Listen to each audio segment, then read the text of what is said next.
புரட்சி தலைவர் எம்ஜிஆர், இதே புரட்சி தலைவி அம்மா தெய்வத்தை வணங்கி ஸ்ரீபெரும்பூர் நாடாளுமன்ற தொகுதி தேர்தல் பிரச்சார கூட்ட நிகழ்ச்சியிலே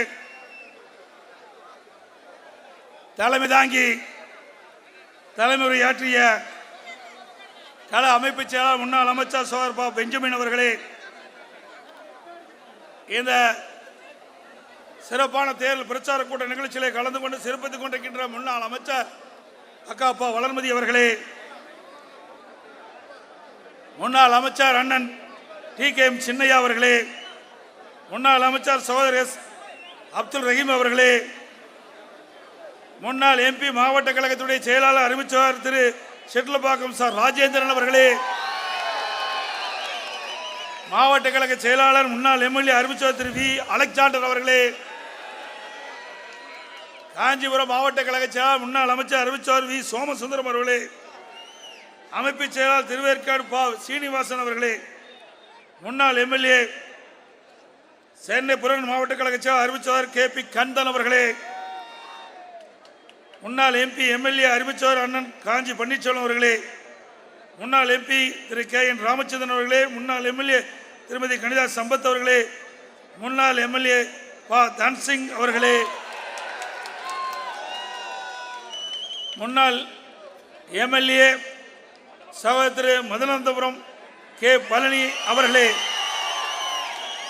முன்னாள் MLA திரு NSA மணிமாறன் அவர்களே, மற்றும் இந்த விளம்பர தாளில் இடம்பெற்றிருக்கின்ற கழகத்தினுடைய முன்னோடி நிர்வாகிகளே, கூட்டணி கட்சி சேர்ந்த நிர்வாகிகள், தேசிய முற்போக்கு திராவிட கழகத்தினுடைய நிர்வாகி மாவட்ட கழக செயலாளர் திரு முன்னாள் MLA திரு அனகை முருகேசன் அவர்களே, மாவட்ட கழக திரு MC பழனி அவர்களே, மாவட்ட கழக செயலாளர் திரு VK சூர்யா அவர்களே, SB கட்சியுடைய நிர்வாகிகள் மாநில செயலாளர் திரு AK கரீம் அவர்களே, மாவட்ட தலைவர் திரு RKMK மாலிக் அவர்களே, புதிய தமிழக கட்சியுடைய நிர்வாகிகள் மாநில அமைப்பு செயலாளர் திரு பிரகாஷ் பாண்டியன் அவர்களே, இந்திய முஸ்லீம் லீக் கட்சியுடைய நிர்வாகி மாவட்ட தலைவர் திரு வாசிக் மாலிக் அவர்களே, மனிதநேய ஜனநாயக கட்சியுடைய நிர்வாகிகள் திரு சலீம் அவர்களே, மாவட்ட செயலாளர் துணை செயலாளர் திரு அகமதுல்லா அவர்களே, மற்றும் கூட்டணி கட்சியில் இடம்பெற்றுகின்ற கட்சியுடைய நிர்வாகிகளே, தொண்டர்களே,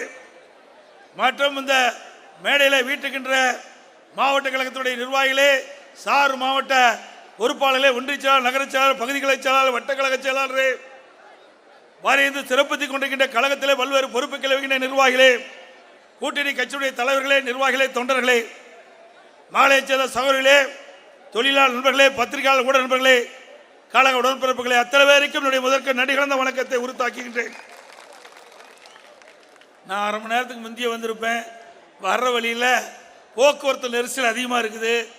ஏன்னா வேணுமெனே திட்டமிட்டு விடியா திமுக அரசு நம்ம வர வழியெல்லாம் சரியாக பாதுகாப்பு கொடுத்து போக்குவரத்தை ஒழுங்குபடுத்தலை. ஆனால் அவருடைய குட்டி அமைச்சர் அவர் போவதற்கு போக்குவரத்தெல்லாம் நிறுத்தி வழிவிடுறாங்க. ஒரு முன்னாள் அமைச்சர், முன்னாள் முதலமைச்சர், எதிர்க்கட்சி தலைவர், பிரதான எதிர்க்கட்சி தலைவர், இன்றைக்கு தேர்தல் பிரச்சார கூட்டம் நடக்குது. மக்களுக்கு எவ்வித பிரச்சனையும் இல்லாமல், போக்குவரத்து நெரிசல் இல்லாமல் நம்முடைய காவல்துறை அதிகாரிகள் அதை ஒழுங்குபடுத்தி இருந்தால் மக்களுக்கும் பிரச்சனை இல்லை, நாமும் எளிதாக உங்களை வந்து முன்கூட்டியே சந்திச்சிருக்கலாம்.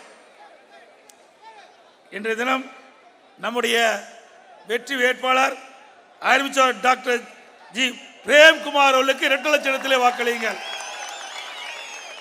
ஒரு இளைஞர் ரேடியாலஜி படிச்சிருக்கார், டாக்டர் பட்டம், மருத்துவர், சிறந்த பண்பாளர், உழைப்பாளி. உங்களுடைய குரல் நாடாளுமன்றத்திலே ஒலிக்க டாக்டர் பிரேம்குமார் அவர்களுக்கு 2 லட்சத்திலே வாக்களியுங்கள். அவருடைய தந்தை ஏற்கனவே பூந்தமல்லி முன்னாள் பேரூராட்சி தலைவரா அண்ணன் பூவை நாணவர்கள் இருந்திருக்கின்றார். மூத்த கட்சி உறுப்பினர். குடும்பமே கட்சிக்காக உழைத்தது. அதனால்தான் அவரை தேடி கழகம் அவருக்கு இந்த வாய்ப்பை கொடுத்திருக்கிறார். அனைத்து இந்திய அண்ணா திராவிட முன்னேற்ற கழகத்தில் உழைக்கின்ற குடும்பத்திற்கு ஏதாவது ஒரு பதவி நிச்சயம் உங்களுக்கு வந்து சேரும் அடையாளமாக டாக்டர் பிரேம்குமார் அவர்களே திகழ்வார்கள். இன்றைய தினம் வருகின்ற ஏப்ரல் 19ஆம் தேதி நாடாளுமன்ற தேர்தல். இந்த நாடாளுமன்ற தேர்தலிலே அனைத்து இந்திய அண்ணா திராவிட முன்னேற்ற கழக தலைமையில் அமைக்கப்பட்ட கூட்டணி 39 இடங்கள் தமிழகத்தில், பாண்டிச்சேரி 1, 40 இடங்களிலும் நாம் வெற்றி பெற பாடுபட வேண்டும். வெற்றி நிச்சயிக்கப்பட்டு விட்டது. ஏன்னா வர்ற வழியில் பூராமே இருபுறமும் மக்களுடைய வெள்ளம் அலைமோதிக்கிட்டு இருக்குது. இந்த கூட்டத்தை பார்க்கின்ற பொழுது நம்முடைய ஆரவார எழுச்சி பார்க்கும் போது நம்முடைய வேட்பாளர் வெற்றி பெற்று விட்டார். நாம திமுக கூட்டத்தையும் பார்க்கிறோம். அப்படி இடிச்சு வச்சு புலி மாதிரி கோந்திருக்கிறாங்க. அப்படியே அங்கங்க கோந்திருக்கிறாங்க. ஒருத்தர் கூட முகமலர்ச்சி இல்லை. ஏதோ காட்டில் பிடிச்சிட்டு வந்த மிருகத்தை மாதிரி கோர வைக்கிற மாதிரி கூண்டில் அடைச்ச மாதிரி அடைச்சி வச்சிருக்கிறாங்க. நாம் அப்படி இல்லை, உள்ள வர முடியல. கழகத்துடைய ஆரவாரம் எழுச்சி அந்த அளவுக்கு இன்றைக்கு இருக்கின்றது. ஆகவே இந்த எழுச்சி தான் வெற்றிக்கு அறிகுறி. அதோட இன்றைய தினம் திராவிட முன்னேற்ற கழக தலைவர் போராட்டத்தெல்லாம் என்னை பற்றி விமர்சனம் செய்கிறார். அவருடைய மகன் திரு உதயநிதி ஸ்டாலின் அவரும் விமர்சனம் செய்கிறார். அனைத்து இந்திய அண்ணா திராவிட முன்னேற்ற கழக தொண்டனும் சரி, நிர்வாகியும் சரி, பொன்மனச்சம்பல் புரட்சித் தலைவர் எம்ஜிஆர், புரட்சித் தலைவி அம்மா, பள்ளியிலே படித்த மாணவர்கள் ஸ்டாலின் அவர்களே, ஓரளவுக்கு தான் நாங்கள் பொறுத்துட்டு இருக்க முடியும். நீ வேண்டுமெனே திட்டமிட்டு அவதூறு பிரச்சாரத்தை மேற்கொண்டால் அதற்கு எங்களுடைய நிர்வாகிகளும் தொண்டர்களும் தகுந்த பதிலடி கொடுப்பார்கள்.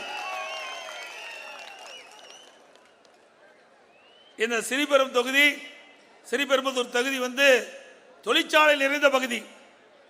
தொழிற்சாலையில் நிறைந்த பகுதி, சிறு குறு நடுத்தர தொழில் நிறைந்த பகுதி, மக்கள் நெருக்கமாக வாழுகின்ற பகுதி. இந்த பகுதியில் இருக்கின்ற வேட்பாளர் வெற்றி பெற்று வந்தால் தான் இந்த பகுதி ஏற்றம் பெறும், வேலை வாய்ப்பு கிடைக்கும். படித்த இளைஞர்களுக்கு வேலை வாய்ப்பு கிடைக்க வேண்டும் என்று சொன்னால் நம்முடைய வேட்பாளர் டாக்டர் ஜி பிரேம்குமார் வெற்றி பெற்று வர வேண்டும்.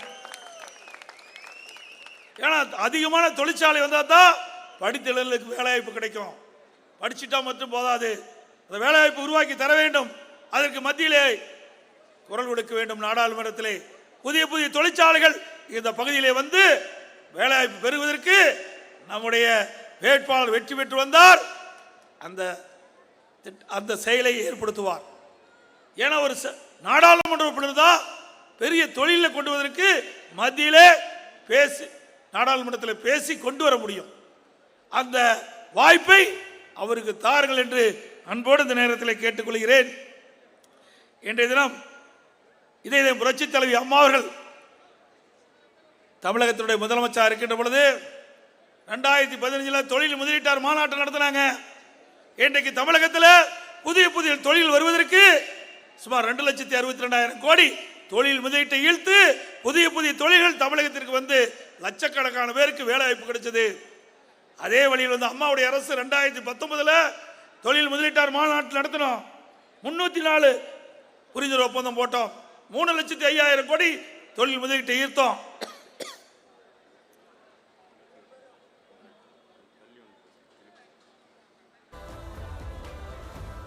கிட்டத்தட்ட 10 லட்சம் பேருக்கு வேலை வாய்ப்பு கிடைச்சது. 5 லட்சம் பேருக்கு நேரடி வேலை வாய்ப்பு, மறைமுகமாக 5 லட்சம் பேருக்கு. இது அனைத்து இந்திய அண்ணா திராவிட முன்னேற்ற கழகம் ஆட்சி இருக்கின்ற பொழுது படித்த இளைஞர்களுக்கு வேலை வாய்ப்பு உருவாக்கி தந்தோம். தமிழ்நாடு பொருளாதார மேம்பாடு அடைவதற்கு இன்றைக்கு அண்ணா திமுக அடித்தளம் வழங்கியது. திமுகவும் தொழில் முதலீட்டு மாநாட்டம் நடத்தினாங்க. எந்த தொழில் வந்தது என்னன்னே தெரியல. நான் வெள்ளை அறிக்கை கேட்டோம், இது வரைக்கும் கிடைக்கல. ஆனால் இங்க இருக்கிற முதலமைச்சர் வெளிநாடு போய் தொழில் முதலீட்டு ஈர்ப்பதற்காக துபாய் போனார். என்ன தொழில் வந்தனே தெரியல. அண்மையில் ஸ்பெயின் போனார். ஸ்பெயினில் 10 நாள் போய் இருந்தார். எல்லா பத்திரிகை ஊடகத்திலையும் செய்தி வந்தது. ஸ்பெயினுக்கு போய் தொழில் முதலீட்டு ஈர்த்து தமிழ்நாட்டுக்கு தொழிற்சாலை வருவதற்காக சென்றார் என்று பத்திரிகையிலையும் ஊடகத்திலையும் செய்தி வந்தது. ஸ்பெயினே பொருளாதாரத்தில் சரிவடைந்து இருக்குது. அங்கே போய் தொழிலதிபரை சந்தித்து புரிந்துணர்வு ஒப்பந்தம் போடுவதாக பத்திரிகை செய்தி. ஆனால் நடந்தது என்ன? தமிழ்நாட்டை சேர்ந்த தொழிலதிபர்கள் ஸ்பெயினுக்கு வரவழைச்சு அங்கே புரிந்துணர்வு ஒப்பந்தம் போட்டிருக்காரு. எப்படி நாடகம் பாருங்க, எப்படிலாம் மக்களை ஏமாத்துறாங்க பாருங்க. ஏன் இங்கேயே சென்னைக்கு வரவழைச்சிருந்தா தமிழ்நாட்டில் இருக்கின்ற தொழிலதிபர் இங்கேயே புரிந்துணர்வு ஒப்பந்தம் போட்டிருப்பாங்க. ஆனால் இவர் எதற்காக ஸ்பெயின் போனாருன்னு தெரியல. அங்க போய் தொழில் முதலீட்டை ஈர்ப்பதற்கு சொல்லி தமிழ்நாட்டில் இருக்கின்ற தொழிலதிபர்களை ஸ்பெயினுக்கு அழைத்து அங்க புரிந்துணர்வு ஒப்பந்தம் போட்ட முதலமைச்சர் தான் திராவிட மாடல் ஆட்சி செய்கின்ற முதலமைச்சர் ஸ்டாலின் அவர்கள். அது மட்டுமல்ல, எல்லா மக்களுக்கும் சந்தேகம் என்னன்னா, அண்மையில் ஒரு 6 மாசத்துக்கு முந்தி நினைக்கிறேன், நிதியமைச்சர் திரு பழனிவேல் தியாகராஜன் அவர்கள் ஆடியோல ஒரு கருத்தை தெரிவித்தார். திரு சபரீஸ்வரன் யாருன்னா திரு ஸ்டாலினுடைய மருமகன், உதயநிதி ஸ்டாலின் திரு ஸ்டாலினுடைய மகன். திரு சபரீஸ்வரனும் திரு உதயநிதி ஸ்டாலினும் 30,000 கோடியை 2 ஆண்டு காலத்தில் சம்பாதித்து அந்த பணத்தை என்ன செய்வது என்று தெரியாமல் திகைத்துக் கொண்டிருப்பதாக ஆடியோவில் செய்தி. இதுவரைக்கும் ஒரு பதிலே காணோம். ஆக மக்களுக்கு இருக்கின்ற சந்தேகம், நீ ஸ்பெயின் நாட்டிற்கு சென்றது தொழிலை ஈர்க்கவா முதலீடு செய்யவா அப்படின்னு ஒரு சந்தேகம் வந்துட்டு ஸ்டாலின் அவர்களே. 30,000 கோடி 2 ஆண்டுகளில் கொள்ளையடிச்சிருக்கிறாங்க, ஊழல் புரிஞ்சிருக்கிறாங்க. அப்படி முதலமைச்சர் பேசும்போதெல்லாம் சொல்றாரு, இந்தியாவிலேயே முதன்மை மாநிலம் தமிழ்நாடு, எல்லா துறையிலும் முதன்மையாக விளங்கிட்டு இருக்குன்னு சொல்லி. எதில் விளங்கிட்டு இருக்குது? ஊழல் செய்வதில் முதல் மாநிலம், போதைப்பொருள் விற்பனையில் முதல் மாநிலம், இந்தியாவிலேயே கடன் வாங்குவதிலே முதல் மாநிலம் தமிழ்நாடு. அதிகமான கடன் வாங்கியிருக்காங்க, 3 லட்சம் கோடி கடன் வாங்கியிருக்கிறாங்க. என்ன செஞ்சிருக்கிறாங்க? ஒரு திட்டமும் இல்லை. அனைத்து இந்திய அண்ணா திராவிட முன்னேற்ற கழக ஆட்சியில் நிறைய திட்டங்களை கொண்டு நிறைவேற்றிக்கிறோம், அதெல்லாம் நான் தெளிவாக சொல்ல இருக்கிறேன். ஆனால் தேர்தல் பிரச்சாரத்தின் போது திரு ஸ்டாலின் அவர்கள் எங்களை பற்றி விமர்சனம் செய்வதுதான் வாடிக்கை வச்சிருக்கிறாரு. ஆனால் இவர்கள் ஆட்சிக்கு வந்த பிறகு என்னென்ன திட்டத்தை நாட்டு மக்களுக்கு கொண்டு வந்தேன் என்று எந்த இடத்திலையும் குறிப்பிட்டு சொல்லி பேசுவதில்லை. அதே போல 5 ஆண்டு காலம் நாடாளுமன்ற வந்திருக்கிறார். இங்க இருக்கிற நாடாளுமன்ற திரு பாலு அவர்கள், டிஆர் பாலு அவர்கள், இந்த 5 ஆண்டு காலத்தில் இந்த தொகுதியில் ஸ்ரீபெரும்புதூர் தொகுதியில் எந்த திட்டத்தை கொண்டு வந்திருக்காருங்களா? கொண்டு வந்திருக்கிறாரா? கொண்டு வரல, ஆளே இல்லை. அதுதான் ஒட்டுனா நிறைய இடத்துல ஸ்டிக்கர் மாதிரி ஒட்டியிருந்தாங்க. எம்பி கண்டா வர சொல்லுங்கன்னு, கண்டா வர சொல்லுங்களா, கண்டா வர சொல்லுங்கன்னு ஒட்டினாங்க. பரவாயில்ல, அவருக்கு நன்றி. இப்படி அருமையான ஒரு கருத்தை சொன்னவருக்கு நன்றி, அந்த போஸ்ட் ஒட்டருக்கு நன்றி. கண்டா வர சொல்லுங்க, அது டிஆர் பாலுக்கு பொருந்தும். எங்கேயுமே வரலைங்க, 5 ஆண்டு காலம் உருண்டு ஓடி போச்சு, என்ன செஞ்சாலும் தெரியல. அப்படிப்பட்டவர் மீண்டும் இப்போ போட்டிடுறார். அவர் வந்து என்ன பண்ண போறார்? அவர் வந்து என்ன பண்ண போறாரு? 5 ஆண்டு காலம் ஒரு வாய்ப்பு கொடுத்தாங்க, ஒண்ணுமே செய்யல. மத்தியில் போராடி வாதாடி இந்த ஸ்ரீபெரும்புதூர் நாடாளுமன்ற தொகுதிக்கு உட்பட்ட பகுதியில் ஏதாவது புதிய தொழிற்சாலை கொண்டாந்தாரையா? கொண்டாந்துருக்காங்களா? இல்லை மத்திய அரசு நிதி பெற்று ஏதாவது புதிய திட்டத்தை கொண்டாந்துருக்கீங்களா? ஒண்ணுமே கிடையாது. அப்பயே மக்களை சந்திச்சு மீண்டும் வாக்களை பெற்று ஆட்சி அதிகாரத்தில் இருக்கணும், இதுதான் அவருடைய எண்ணம். அவருடைய கனவு என்னன்னா இந்தியா கூட்டணியா. இவர் என்னைக்கு இந்தியா கூட்டணி அன்னைக்கு பிடிக்கிட்டு போயிடுச்சு. ஸ்டாலின் என்னைக்கு சொன்னாரோ அன்னைக்கே நிதிஷ்குமார் அதுல இருந்து வெளியே போயிட்டார். ஒவ்வொரு அந்த இந்தியா கூட்டணியில் இருக்கின்ற 26 கட்சி இருக்குது, ஒவ்வொன்றும் ஒரு கொள்கையுடைய கட்சி. இவெல்லாம் ஒன்னா சேர்ந்து இவள் ஆட்சி அமைக்கிறது நிஜமா? ஒரு ஒற்றுமையே கிடையாது, தேர்தலே ஒற்றுமை கிடையாது. அப்புறம் எங்க போய் ஆட்சி அமைக்க போறாங்க? ஒரு கார் போயிட்டு இருந்து வச்சுங்க, ஒவ்வொரு டயரா கழட்டிட்டு போது பாருங்க. அது மாதிரி இந்தியா கூட்டணியில் இருக்கிற ஒவ்வொரு தலைவரா வெளியேறிக்கிட்டே இருக்கிறாங்க. ராசியான ஆளு. போன தடவை அப்படிதான் சொன்னார். 2019 திரு ராகுல் காந்தி தான் பிரதமர்னார். எதிர்க்கட்சி அந்தஸ்து கூட எழுந்துட்டாங்க. அது வரைக்கும் எதிர்க்கட்சி அந்தஸ்து இருந்தது காங்கிரஸுக்கு. திரு ஸ்டாலினுடைய வாய் முகூர்த்தமா என்னமோ அந்த வாய்ப்பே காங்கிரஸுக்கு போயிட்டுது. அப்படிப்பட்ட ராசியானவர் இந்தியா கூட்டணி அடுத்த ஆட்சி அமைக்கதான். திரு ஸ்டாலின் அவர்களே, உங்களுடைய பகல் கனவு ஒருபோதும் பலிக்காது. அதே நேரத்தில் மத்தியிலே யார் ஆட்சிக்கு வந்தாலும் தமிழ்நாட்டை புறக்கணித்தால் நிச்சயம் தமிழ்நாட்டு மக்கள் அதுக்கு தகுந்த பதிலடி கொடுப்பார்கள். இன்னும் சொல்ல போனா திரு ஸ்டாலின் சொல்றாரு, எடப்பாடி பழனிசாமி ஏன் இன்னும் பாரதிய ஜனதா கட்சி எதுக்கலீங்க? நான் தடி குத்திக்கிட்டே போய் எதுக்க முடியும்? சண்டை போட முடியுமா? ஏங்க ஒரு கூட்டணியில் இருந்தோம், கூட்டணியிலிருந்து வெளியில் வந்துட்டோம், கூட்டணியில் இருக்கிற வரைக்கும் கூட்டணி தர்மத்தை கடைபிடிச்சோம். வெளியில் வந்த பிறகு அவர்களை தாறுமாறா பேசினா நம்மளை என்ன நினைப்பாங்க? இப்போ ஒரு தேமுதிக வந்து கூட்டணி இருக்குது. அப்படி இருக்கும்போது மறுபடியும்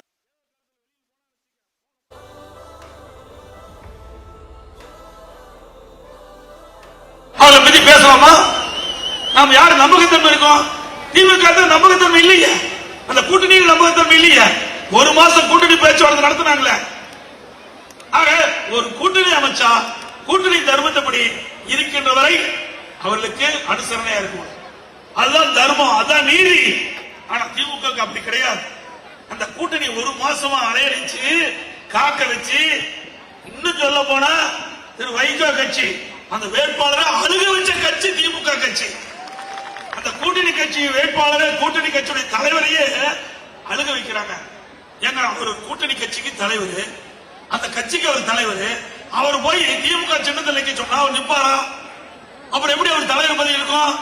ஒரு வேட்பாளர் நிக்க வேண்டும் என்று சொன்னால் திமுக சின்னத்தில் நிக்க வேணும்னா அவர் ராஜினாமா பண்ணிட்டு திமுக உறுப்பினர் நிற்க முடியும். வேண்டுமென திட்டமிட்டு அவருடைய கட்சியை கலைத்து இவருடைய சின்னத்தில் வந்து நிக்க சொன்னா யார் ஏத்துக்குவா? அவர் பேசுறாரு, நான் செத்தாலும் நிக்க மாட்டேன்னாரு. நான் செத்தாலும் எங்க சின்னத்தில் தான் நிப்பாரு. அப்படி கூட்டணி கட்சி தலைவர்களை அவமானப்படுத்துகின்ற கட்சி திமுக கட்சி. கூட்டணி கட்சி தலைவர்களை இன்றைக்கு மதிக்கின்ற கட்சி அண்ணா திமுக கட்சி. எல்லா பத்திரிகை ஊடகத்திலும் போட்டாங்க, அண்ணா திமுக பேச்சுவார்த்தை நடத்தல, எந்த கூட்டணியும் வரல, ஒண்ணுமே நடக்கல. ஒரு மாசமா கூட்டணி பேசிக்கிட்டே இருந்தாங்க. ஆனா அண்ணா திமுக 20ஆம் தேதி நம்முடைய கூட்டணி கட்சி அழைத்து கூட்டணி கட்சி தலைவர்களை அழைத்து தலைமைச் செயலகத்தில் ஒப்பந்தம் போட்டு அன்றைய தினமே முதலாக தமிழ்நாட்டிலே வேட்பாளரை அறிவித்த ஒரே கட்சி அண்ணா திமுக கட்சி. அதிக இடங்களில் போட்டியிடுவதும் அனைத்து இந்திய அண்ணா திராவிட முன்னேற்ற கழகம் தான். திரு ஸ்டாலின் அவர்களே, நீங்க கூட்டணி பலங்கிறீங்க. வருகின்ற தேர்தலில் யாருடைய பலம் அதிகம் என்பதை மக்கள் நிரூபித்து காட்டுவார்கள். பொன்மனச்செம்மல் புரட்சி தலைவர் எம்ஜிஆர், புரட்சி தலைவி அம்மா இருவரும் தலைவர்கள் இந்த கட்சியை கட்டி காத்து நாட்டு மக்களுக்கு எண்ணற்ற நன்மைகளை செய்திருக்கின்றார்கள். அதனால இந்த கட்சி யாராலையும் அழிக்க முடியல. சில பேர் எண்ணினார்கள் இந்த கட்சியை தீய சக்தி திமுகவோடு சேர்ந்து கட்சியை முடக்க வேண்டும் என்று எண்ணினார்கள். அத்தனையும் இங்கே இருக்கின்ற நிர்வாகிகள் துணையோடு தவிடுபடியாக்கினோம். இங்க இருக்கின்ற ஒவ்வொரு தொண்டனும் இன்றைக்கு ரத்தத்தை வேர்வையாக சிந்தி உழைக்கின்ற தொண்டன். இந்த தொண்டன் இருக்கின்ற வரை அனைத்து இந்திய அண்ணா திராவிட முன்னேற்ற கட்சி எந்த கொம்பனாலும் தொட்டு பார்க்க முடியாது. இந்த உயிரோட்டம் உள்ள கட்சி, உணர்வுள்ள கட்சி இது. அனைத்து இந்திய அண்ணா திராவிட முன்னேற்ற கழக தொண்டன் உழைப்பால் இன்னைக்கு நின்று கொண்டிருக்கின்றார். எவருடைய உழைப்புடைய வாழல்ல. பொன்மனச்செம்மல் புரட்சி தலைவர் எம்ஜிஆர், புரட்சி தலைவி அம்மா இருவரும் தலைவர்கள் வகுத்து தந்த பாதையிலே அண்ணா திமுக வீடு நடை போட்டுக் கொண்டிருக்கிறது. ஸ்டாலின் அவர்களே, உங்களை போல வாரிசு அரசியல் அண்ணா திமுக கிடையாது. யார் உழைக்கின்றார்களோ, யார் தலைமைக்கு விசுவாசமாக இருக்கின்றார்களோ அவர்கள் உச்சபட்ச பதவிக்கு வருவார்கள். உங்களுடைய கட்சியில வர முடியுமா? யாராவது வர முடியுங்களா அந்த கட்சியில? திரு கருணாநிதி, திரு ஸ்டாலின், உதயநிதி வந்துகிட்டு இருக்காரு. அவர் வரப்போறதில்ல, பாதியிலே போயிடுவாரு. அதுக்கு பிறகு உதயநிதியா, அவர் இன்ப நிதியா, என்னையா மன்னர் பரம்பையா பட்டா போட்டு கொடுத்துருக்குறதா? ஏன் இங்க கோத்திருக்கிற ஒருவர் வரக்கூடாதா? ஆக நான் இப்ப வந்திருக்கிறேன். எனக்கு முன்னால இங்கே முன்னாலே வந்திருக்க யார் வேணாலும் வரலாம். இது ஜனநாயக கட்சி. மேடையில வீட்டுக்கு யார் வேணாலும் வரலாம். ஒரு சாதாரண தொண்டன் கிளை செயலாளர் கட்சியுடைய பொதுச் செயலாளர் வந்து ஒரே கட்சி அனைத்து இந்திய அண்ணா திராவிட முன்னேற்ற கழகம் சொன்னதான். ஒரு கிளை செயலாளர் தமிழகத்தினுடைய முதலமைச்சர் வந்திருக்காங்கன்னா அது அனைத்து இந்திய அண்ணா திராவிட முன்னேற்ற கழகத்துல இருக்கு, வேற எந்த கட்சியிலும் இல்ல. ஒரு தொண்டன் நீங்க உயர்ந்த பதவிக்கு வர முடியும். இந்த அண்ணா திமுக கட்சியில் ஒண்ணுதான் நடக்கும். ஆகவே இன்றைக்கும் மக்கள் நம்ம கட்சி நேசிக்கிறாங்க. 10 ஆண்டு காலம் 2019 2011 27 வரைக்கும் ஒரு பொற்கால ஆட்சி அண்ணா திமுக ஆட்சி, ஒரு பொற்கால ஆட்சி. அதை பார்த்து திரு ஸ்டாலின் சொல்றாரு, இந்த 10 ஆண்டு அண்ணா திமுக ஆட்சி ஒரு இருண்ட ஆச்சுன்னு சொல்ற. நீ என்னையா செஞ்ச? நான் சொல்றதெல்லாம் பட்டியலிட்டு சொல்றேன். அனைத்து இந்திய அண்ணா திராவிட முன்னேற்ற கழகம் 10 ஆண்டுல அம்மா இருக்கின்ற போது என்னென்ன திட்டங்களை கொண்டு வந்தோம், அம்மா மறைவுக்கு பிறகு நான் என்னென்ன திட்டத்தை கொண்டு வந்தேன் என்று புள்ளி விவரத்தோடு சொல்றேன். நீயும் இங்க தேர்தல் பிரச்சாரம் வரும்போது அதை சொல்லு. இல்ல சரக்கு இருந்தா தானே, சட்டியில் இருந்தா தானே ஆப்பையில் வரும். அங்க ஒண்ணுமே இல்லையே, காலி. அவரும் காலி, தமிழ்நாடு நிதியும் காலி. அது மட்டும் இல்ல, எப்ப பார்த்தாலும் குழு போட்டுருவார். ஒரு திட்டத்தை அறிவிப்பார், ஒரு குழு போட்டுருவார். 52 குழு போட்டிருக்காங்க. எந்த ஆட்சியாவது இருக்குதா? இந்தியாவில் எந்த மாநிலத்திலும் இப்படி குழு போட்டதே கிடையாது. ஏதோ 1-2 குழு போடுவாங்க முக்கியமானதுக்கு. இந்த அரசாங்கம் திராவிட மாடல் அரசாங்கம் இல்ல, குழு அரசாங்கம். குழு போட்டு அதோட முடிஞ்சு போச்சு, அடுத்ததுக்கு போயிடுவார். இன்னொன்று போடுறார், நீங்கள் நலந்தானான்னு. எங்க நாட்டு மக்கள் நலமாக இருக்கிறாங்க. என்னைக்கு திமுக ஆட்சி வந்தது அன்னைக்கெல்லாம் நலமெல்லாம் போயிட்டுது. தொலைபேசியில் நீங்கள் நலமானு கேட்டு விசாரிக்கிறான். இது யார் சொல்லி கொடுத்தாங்களே தெரியல, பாவம். ஏதோ அவரை முடிக்கணும்னு நினைச்சாங்க. இதை மக்கள்கிட்ட கேளுங்கனாங்க. இன்றைக்கு தமிழ்நாட்டில் விலைவாசி உயர்ந்து போச்சு, சட்ட ஒழுங்கு சீர்குலைஞ்சு போச்சு, போதைப்பொருள் விற்பனை, எங்கே பார்த்தாலும் ஊழல், இன்றைக்கு வேலைவாய்ப்பு இல்லாத இளைஞர் திண்டாட்டம். இப்படிப்பட்ட நேரத்தில் நீங்கள் நலமான்னு கேட்டா நீங்களாம் நலமா இருக்கிறீங்களா? சொல்லுங்க. இந்த ஸ்டாலின் காது கேட்டுற மாதிரி சொல்லணும் சத்தமா, நீங்களா நலமா?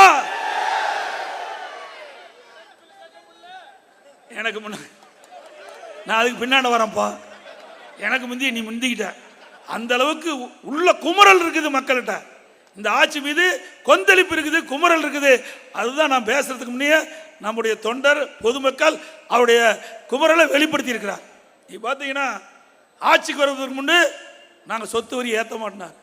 இந்த வீடு இருக்குன்னு வச்சுங்க, அண்ணா திமுக ஆட்சியில் 1000 ரூபா இன்றைக்கு வீட்டு வரி கட்டினா இப்போ 2000 ரூபா கட்டுவேன்.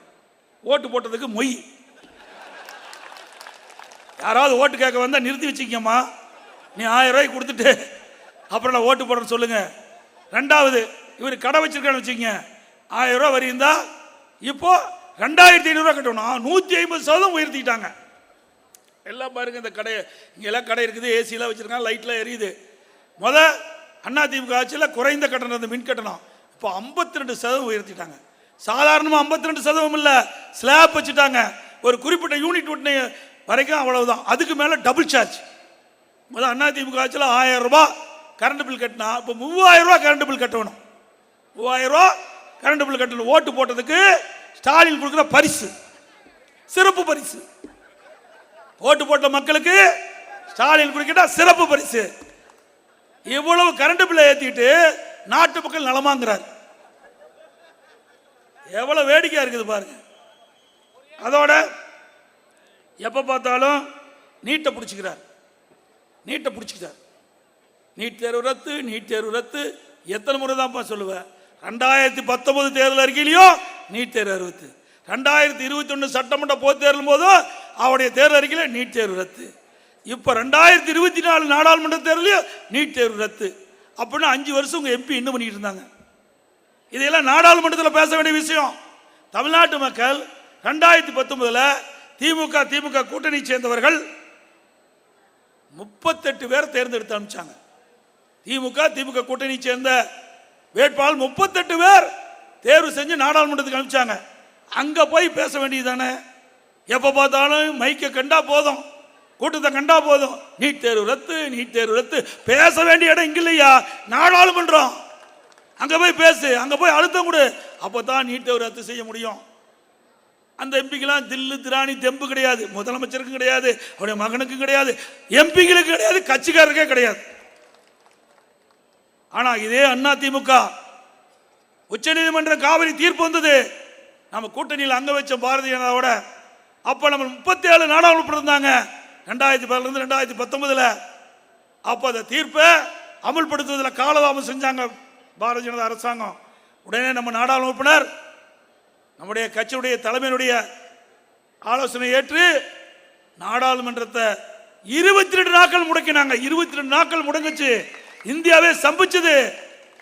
அப்படி அழுத்தம் கொடுத்தோம். அதனால உச்சநீதிமன்ற தீர்ப்பின்படி காவிரி மேலாண்மை ஆணையம், காவிரி நீர்முறைப்படுத்த குழு மத்திய அரசு அமைச்சது. இதுதான் அதிமுக. இதே அதிமுக இந்த வாய்ப்பை கொடுத்திருந்தா நாம அழுத்தம் கொடுத்து தமிழ்நாட்டு மக்களுக்கு தேவையான திட்டங்களை பெற்றுப்போம், நிதியை பெற்றுப்போம், இப்படிப்பட்ட பிரச்சனை தீர்த்திருப்போம். இந்த நீட் தேர்வை கொண்டு வந்தது 2010 காங்கிரஸ் ஆட்சி, திமுக அங்கமைக்குது அமைச்சரவையில். நாமக்கல் நாடாளுமன்ற உறுப்பினர் காந்தி செல்வன் மத்திய சுகாதாரத்துறை இணை அமைச்சர் 2010 டிசம்பர் 21 தான் மெடிக்கல் கவுன்சில் ஆஃப் இந்தியா அதுதான் வெளியிடுறாங்க. கொண்டு வந்தது திமுக, ரத்து செய்வன் சொல்லுவதும் திமுக. எவ்வளவு வேடிக்கை பாருங்க, எப்படிலாம் மக்களை ஏமாத்துறாங்க பாருங்க. கிராமத்தில் சொல்லுவாங்க, பொய்ய பொருந்துற மாதிரி பேசினா மெய் திரு திருன்னு முழிக்குமா. பொய்ய பொருந்துற மாதிரி பேசினா மெய் திரு திருன்னு முழிக்குமா. மெய்னா உண்மை. அப்படி திரு ஸ்டாலின் அவர்களும் அவருடைய மகன் உதயநிதி ஸ்டாலின் அவர்களும் திருப்பி திருப்பி இதை சொல்லி சொல்லி மக்களை ஏமாற்றுகின்ற ஒரு நாடகம் இனி பலிக்காது திரு ஸ்டாலின் அவர்களே. அது மட்டும் இல்ல, இந்த நீட் தேர்வை ரத்து செய்ய வேண்டும் என்று சொல்லி பல லட்சம் பேருக்கு தமிழ்நாடு பூரா கையெழுத்து வாங்கினாங்க. அப்படி கூட்டணி கட்சி தலைவர்கிட்டும் கையெழுத்து வாங்கினாங்க. இதை வாங்கி சேலத்தில் திமுக மாநில இளைஞர் மாநாடு நடந்தது. அந்த மாநாட்டில் கொண்டாந்து பெட்டியில் வச்சிருந்தாங்க. அப்போ திரு ஸ்டாலின் பேச ஆரம்பிச்சது தான் அதில் இருக்கிற பெட்டியில் இருக்கிற அந்த கையெழுத்து வாங்கிய மனுக்கெல்லாம் அப்படியே காற்றுல பறந்து போய் அங்கே அமர்ந்திருந்த காலுக்கடி விழுந்து மிதிப்பட்டு குப்பை தொட்டிக்கு போயிடுது. இதுதான் நீட் தேர்வு ரத்து செய்கிற லட்சணம். எப்படிலாம் நாட்டு மக்களை ஏமாற்றுறா என்பதை எண்ணி பார்க்க வேண்டும். அதே வேளையில் அனைத்து இந்திய அண்ணா திராவிட முன்னேற்ற கழக அரசு இருக்கின்ற பொழுது, நான் முதலமைச்சர் இருக்கின்ற பொழுது, அரசு பள்ளியிலே படிக்கின்ற மாணவ செல்வங்கள் அவர்கள் மருத்துவ கல்வி கிடைக்க வேண்டும், பல் மருத்துவராக வேண்டும், ஏழை மாணவர்களும் அந்த நிலைக்கு வர வேண்டும் என்ற காரணத்தினாலே அம்மாவுடைய அரசு 7.5% உள் இடஒதுக்கீடை கொண்டு வந்து சட்டம் இயற்றப்பட்டு அமுல்படுத்தப்பட்டு அதன் மூலமாக 2160 பேர் எம்பிபிஎஸ் படிக்கிறாங்க, பல் மருத்துவராக படிக்கிறாங்க. அது மட்டும் இல்ல, இந்த 7.5% உள் இடஒதுக்கீட்டில் இடம் கிடைத்த பிறகு மருத்துவ கல்வி கட்டணம் வசதி இல்லை. மருத்துவ கல்வி கட்டணத்துக்கு வசதி கிடையாது. அப்படி வசதி இல்லாத இருக்கிற காரணத்தால் அந்த இடஒதுக்கீட்டில் இடம் கிடைச்சாலும் அந்த கல்வி கற்க முடியாத ஒரு சூழ்நிலை என்னுடைய கவனத்துக்கு வந்தவுடன் 7.5% உள் இடஒதுக்கீடு கிடைத்த எம்பிபிஎஸ் சரி, பல் மருத்துவம் சரி, அனைவருக்கும் அந்த கல்வி கட்டணம் முழுவதும் அரசாங்கமே செலுத்தும் என்ற உத்தரவை போட்டு நடைமுறைப்படுத்தும். இதுதான் சாதனை. இப்படி ஒரு சாதனையாவது உங்களால் சொல்ல முடியுமா திரு ஸ்டாலின் அவர்களே? எவ்வளவு திட்டத்தை நான் கொண்டாந்துருக்கிறோம். கொஞ்சம் நஞ்சமா? இன்றைக்கு போதைப் பொருள் விற்காத இடமே இல்லை. எல்லா இடத்துலையும் போதைப் பொருள் விற்பனை. ஒரே ஒரு உதாரணம், திமுக தலைவர் தான் முதலமைச்சர், காவல்துறை இன்றைக்கு அந்த மானிய கோரிக்கை நடந்துகிட்டு இருக்குது. அந்த மானிய கோரிக்கையில் அந்த கொள்கைகளுக்கு குறிப்பிட்டிருக்காங்க. 1020 மதுவிலக்கு பிரிவு அதில் குறிப்பிட்டிருக்காங்க. 22ஆம் பக்கத்தில் குறிப்பிட்டிருக்காங்க. பள்ளிக்கரியில், கல்லூரிக்கரியில் 2138 பேர் கஞ்சா விற்றதாக கண்டுபிடிக்கப்பட்டது. பள்ளிக்கரியில், கல்லூரிக்கரியில் 2138 பேர் கஞ்சா விற்பனை செய்தாக கண்டுபிடிக்கப்பட்டது. கைது செஞ்சது எவ்வளவு? 148 பேர். கைது செஞ்சது 148 பேர். மற்றெல்லாம் எங்கே போனாங்க? எல்லாம் திமுக காரன். அப்புறம் எங்கே போய் கஞ்சா ஒழிக்க முடியும்? எல்லாமே திமுக காரங்க. இப்போ ஒரு டிஜிபி இருந்தார், சைலேந்திர பாபுன்னு. அவர் கஞ்சா ஆப்ரேஷன் சொல்லி 1.0, 2.0, 3.0, 4.0 அழகா ஓ போட்டுக்கிட்டே ரிட்டையர் ஆகி போயிட்டார். கடைசி வரைக்கும் கஞ்சா ஆப்ரேஷனு ஓ போட்டுக்கிட்டே போயிட்டார். அப்படிதான் திமுக ஆட்சி இருக்குது. இதுதாங்க நிலைமை. அதோட அயலக அணின்னு ஒன்று வச்சிருக்கிறாங்க. எங்கேயாவது தமிழ்நாட்டில் அயலக அணின்னு ஏதாச்சும் உண்டா? திமுகவில் தான் அயலக அணி இருக்குது. ஏன்னா இந்த போதைப் பொருள் கடத்துவதற்காக அயலக அணி வச்சிருப்பாங்க போல் தெரியுது. அப்படிதான் மக்கள் பேசிக்கிறாங்க. அதில் திமுக சென்னை மேற்கு மாவட்டத்தில் அயலக அணி துணை அமைப்பாளர் ஜாபர் சாதிக்குன்னு ஒருவர், அவர் போதைப்பொருள் கடத்தல், வெளிநாட்டுகளுக்கு போதைப்பொருள் கடத்ததாக போதைப்பொருள் தடுப்பு பிரிவு அதிகாரிகள் அவரை கைது செஞ்சிருக்கிறாங்க. அவர் யார் தெரியுங்களா? இவர் தான். யாரோட இருக்கிறாங்க? யாரோட இருக்கிறாரு? யாரோட இருக்கிறாரு? இது வரைக்கும் பதிலே இல்லை. போட்டோ எடுக்க வேண்டியதுதான், யாரும் இல்லை. எங்கிட்ட கூட நிறைய பேர் போட்டோ எடுக்கிறாங்க. ஆனா அந்த கட்சியில பொறுப்புல இருக்கிறார் ஒருத்தர், அதுதான் பிரச்சனை. அதே போல இன்னொருத்தர் யாரோட இருக்காருங்க? யாரோட இருக்காரு? இப்படி ரெண்டு பேரும் அந்த போதைப் பொருள் ஆசாமியோட புகைப்படத்திற்காக அவர் என்ன கொடுக்குறாருன்னு தெரியல, அவர்களுக்கு தான் தெரியும். ஆக இப்படி போதைப் பொருள் கடத்தல் ஈடுபட்டுகின்ற திமுக நிர்வாகி பிடிபட்டது மட்டும் 2000 கோடி. இப்படி 3 ஆண்டு காலமாக போதைப் பொருள் வெளிநாட்டு கடத்திருக்காரு. ஆயிரக்கணக்கான கோடி இந்த போதைப் பொருள் மூலமாக சம்பாதிக்கப்பட்டதாக செய்திகள் வருது. ஆக இப்படி போதைப் பொருள் நிறைந்த மாநிலமா இந்த விடியா திமுக ஆட்சியில் பார்க்கப்படுகிறது. அது மட்டும் இல்லை, இன்றைக்கு அரசாங்கத்துடைய பணத்தை எப்படியெல்லாம் வீணடிக்கிறாங்க பாருங்க. அதாவது ஏற்கனவே கார் பந்தயம் நடத்துறதுக்கு இருங்காட்டு கோட்டையில் கார் பந்தய மைதானம் வச்சிருக்கிறாங்க. இருங்காட்டு கோட்டையில் கார் பந்தயம் நடத்துவதற்கு ஒரு மைதானம் இருக்குது. அங்கே கார் பந்தயம் நடத்தினா பிரச்சனை கிடையாது. ஆனால் இங்கே இருக்கின்ற நம்முடைய தமிழ்நாட்டுடைய விளையாட்டுத்துறை அமைச்சர் உதயநிதி ஸ்டாலின் விளையாட்டா அரசாங்கத்தை பணத்தை, உங்களுடைய வரி பணத்தை 42 கோடி செலவு செஞ்சு சென்னையில் போக்குவரத்து நெரிசல் அதிகமாக உள்ள பகுதி நேப்பியார் பாலம், அவரை நம்ம தலைமைச் செயலகம், அங்கே துறைமுகம், இந்த பக்கம் வந்தால் ஹாஸ்பிட்டல், அங்கே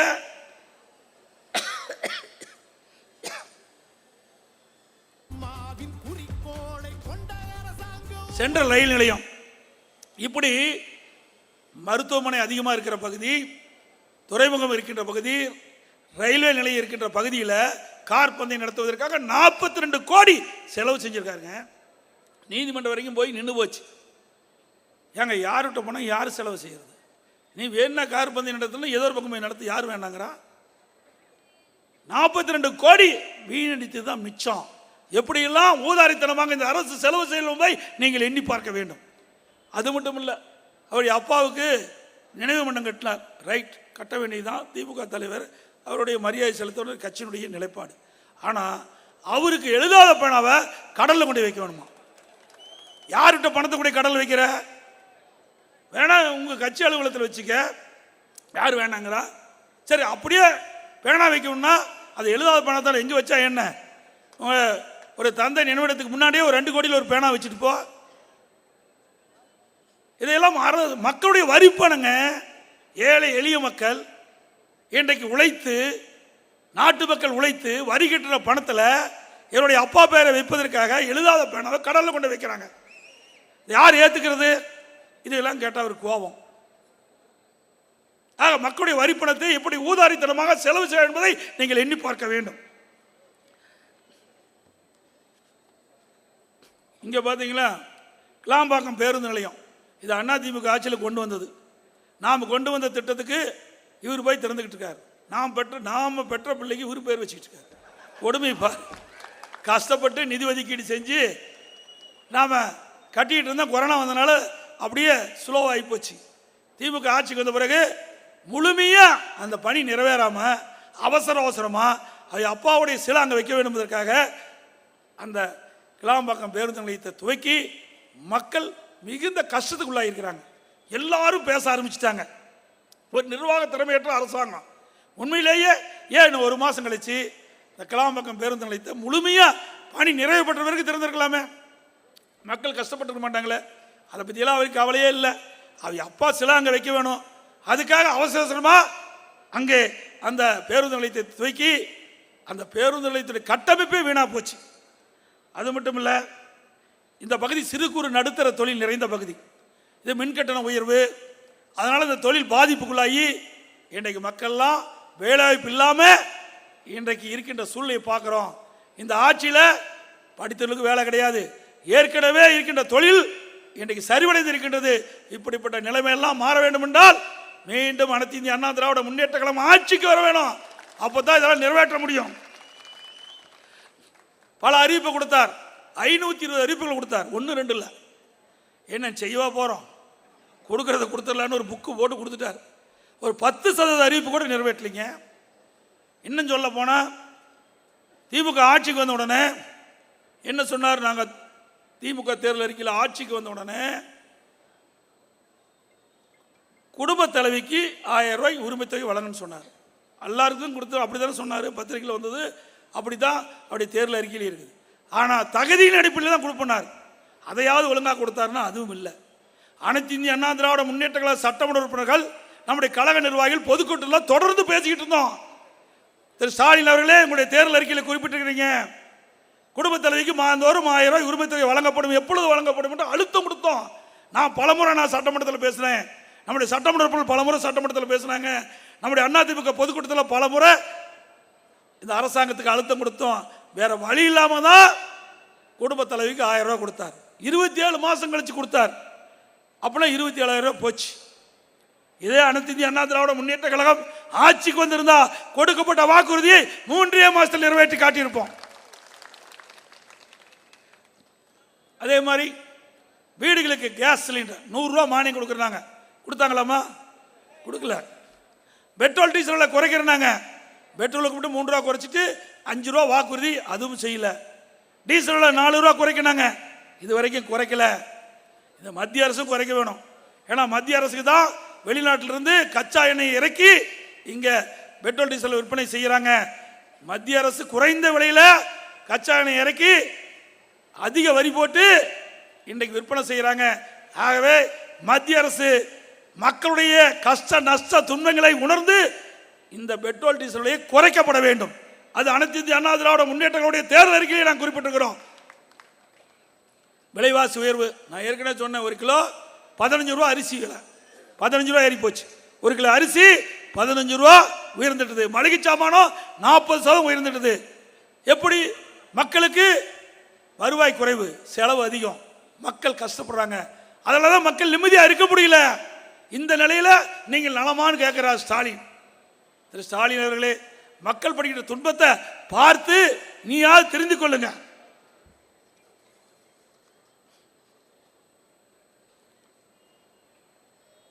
திரு ஸ்டாலின் அவர்கள் அண்மையில் ஸ்பெயின் நாட்டுக்கு சென்றார்.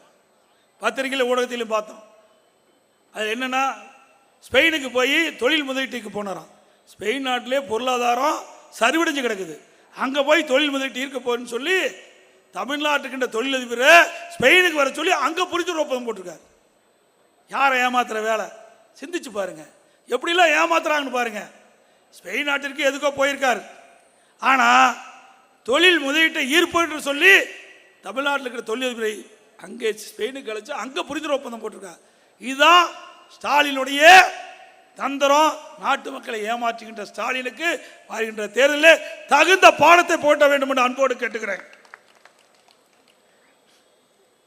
இன்னொன்று சொல்றாரு, ரெடியா?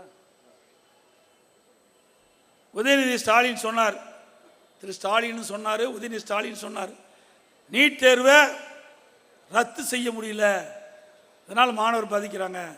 இந்த எடப்பாடி பழனிசாமிக்கு சூடு சுரணை ஏதாவது இருக்குதான்னு கேட்டார். இப்போ நீ 5 வருஷம் நீ வந்து நாடாளுமன்ற ஆகி 5 வருஷம் ஆகி போச்சு. அடுத்த கட்ட தேர்தல் வந்துடுது. நீங்கள் ஆட்சிக்கு வந்து 3 வருஷம் ஆகி போச்சு. ஆட்சிக்கு வந்தோன்னா முதல் கையெழுத்து நீட் ரத்துன்னு சொன்னீங்க, நீட் ரகசியம் சொன்னீங்க. இது வரைக்கும் எதுவுமே செய்யலை. உங்களுக்கு ஓட்டு காட்டப்பா என்ன பேசுனாங்கன்னு. சூடு சொரணை வெக்கமானம் ஏதாவது இருக்குதா? வெக்கமானம் சூடு சொரணை எதுவுமே இல்லை. திராவிட முன்னேற்ற கழகம் ஆட்சிக்கு வந்ததுன்னா கண்டிப்பா ரத்து செய்யப்படும். எங்களுக்கு தெரியும் எப்படி ரத்து பண்ணணும்னு, நம்ம தலைவருக்கு தெரியும். அதை சொன்னா கூட இந்த ஆட்சியாளர்கள் பாருங்க, எதுவுமே சொந்த புத்தியும் கிடையாது. நம்ம கிட்ட கேட்கறாங்க, அது எப்படி பண்ண சொல்லுங்க, அந்த ரகசியத்தை சொல்லுங்க, ரகசியத்தை சொல்லுங்க. ஒரே ஒரு ரகசியம் தான், அந்த ரகசியத்தை நான் இப்ப சொல்லிடுறேன். கொஞ்சமாச்சு வெக்கம் மானம் சூடு சொரணை, மாணவர்கள் மீது ஒரு நம்பிக்கை, மக்கள் நல்லா இருக்கணும், தமிழக மக்களோட உரிமைகள் பறி போக கூடாது அப்படின்னு நினைச்சா மட்டும்தான் போதும். அது நம்முடைய. ஆகவே நாங்க கேட்கிறோம், உங்களுக்கு வெக்கம் மானம் சூடு சுரணை ஸ்டாலினுக்கு உதயநிதிக்கு இருக்குதா? நீ கொடுக்கப்பட்ட வாக்குறுதி நிறைவேற்றினியா? கொடுக்கப்பட்ட வாக்குறுதி நிறைவேற்றினாரா? அப்பாவுக்கு மகனுக்கும் வெக்கமான சூடு சுரணை இருக்குதா? இப்படி நாட்டு மக்கள் கேட்கிறாங்க. ஸ்டாலின் அவர்களே, இதுக்கு பதில் சொல்லுங்க.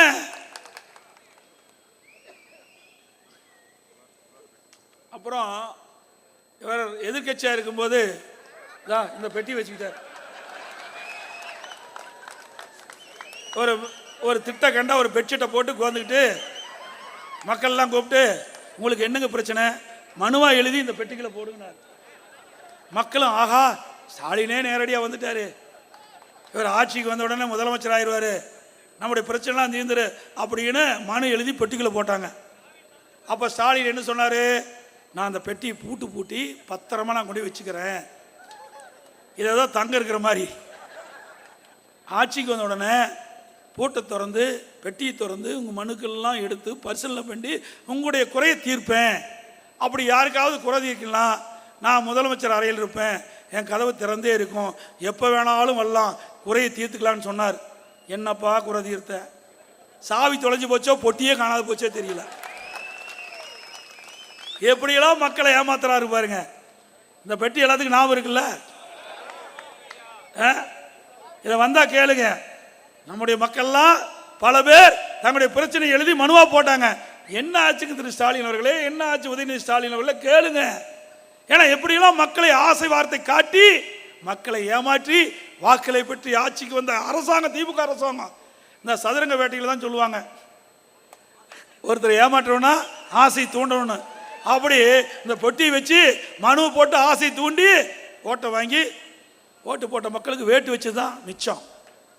இதுதான் திமுக. அதோட அனைத்து இந்திய அண்ணா திராவிட முன்னேற்ற கழக ஆட்சியில் இன்றைய தினம் சிறுபெரும் தொகுதியில் நிறைய திட்டங்களை நாங்கள் நிறைவேற்றியிருக்கிறோம். இன்றைக்கி பார்த்தீங்கன்னா 146 கோடியில் மேடவாக்கத்தில் சுமார் 2.5 கிலோமீட்டரில் உயர்மட்ட மேம்பாலம் அமைச்சது அதிமுக. ஜிஎஸ்டி சாலை பல்லாவரத்தில் 83 கோடியில் உயர்மட்ட பாலம் கட்டி கொடுத்தோம். வண்டலூரில் சென்னை வெளிவிட்ட சாலை இணைப்பதில் 92 கோடியில் நிறைவேற்றி கொடுத்துருக்கோம். பல்லாவரம் துறைப்பாக்கம் இணைப்பு சாலை, ரேடியல் சாலை ஈச்சங்காடு சந்திப்பில் 2 பெரிய பாலங்கள் 64 கோடியில் செஞ்சிருக்கிறோம். வண்டலூர் கிளாம்பாக்கம் இடையே ஜிஎஸ்டி சாலையில் 55 கோடியில் உயர்மட்ட பாலம் கட்டி கொடுத்துருக்கோம். பாலாற்றின் குறுக்கே வாயலூர் பகுதியில் ஒரு தடுப்பணம் 33 கோடியில் கட்டி கொடுத்துருக்கிறோம். 20 கோடி மதிப்பீட்டில் மேற்கு தாம்பரம் சிடிஓ காலனியில் ஆண்டுதோறும் ஏற்பட்ட வெள்ள பாதிப்பினால் மக்கள் கடுமையாக பாதிக்கிறாங்க. கட் அண்ட் கவர் அதை செஞ்சு அந்த பகுதியில் எவ்வளோ மழை பெஞ்சாலும் ஒரு சொட்டு தண்ணி கூட தேங்காமல் நாங்கள் அந்த திட்டத்தை நிறைவேற்றி கொடுத்துருக்குறோம். செட்டிலப்பாக்கம் பகுதியில் கட் அண்ட் கவரில் 17 கோடி அதே கல்வெட்டு அமைச்சு கொடுத்துருக்குறோம். 15 கோடி மதிப்பில் பல்லாவரம் பெரிய ஏரி கீழ்கட்டளை ஏரி தூர்வாரி நடவடிக்கை எடுத்துக்கிறோம். ரூபாய் 14 கோடி மதிப்பீட்டில் பீர்க்கன்கரணை ஏரி மேம்பாட்டு பணிகளை சிறப்பாக அமைத்து கொடுத்தது அதிமுக அரசு. முறையான பராமரிப்பு இல்லாத காரணத்தினால இன்றைக்கு கழிவுநீர் குட்டையாக மாறி போச்சு. இந்த ஆட்சியில் நிர்வாகம் கிடையாது. 25 கோடி மதிப்பீட்டில் செட்டிலப்பாக்கம் ஏரி பணிகள் ஆரம்பிக்கப்பட்டு ஆழப்படுத்தப்பட்டு தற்போது ஆம வேகத்தில் நடந்துகிட்டு இருக்குது. ரூபாய் 211 கோடி மதிப்பீட்டில் துவங்கப்பட்ட அனகாபுத்தூர் பம்பல் பகுதிக்கு பாதாள சாக்கடை திட்ட பணிகள் ஆம வேகத்தில் மந்தமாக நடந்துட்டு இருக்குது. 234 கோடி மதிப்பீட்டில் பெருங்களத்தூர் ரயில்வே மேம்பாலம் அமைக்க பணி அதிமுக ஆட்சியில் துவங்கப்பட்டு அடிக்கலாட்டப்பட்டது. ஆம வேகத்தில் நடந்து ஒரு பகுதி திறந்திருக்கிறாங்க, ஏனைய பகுதியெல்லாம் பணி நடந்துகிட்டு இருக்குது.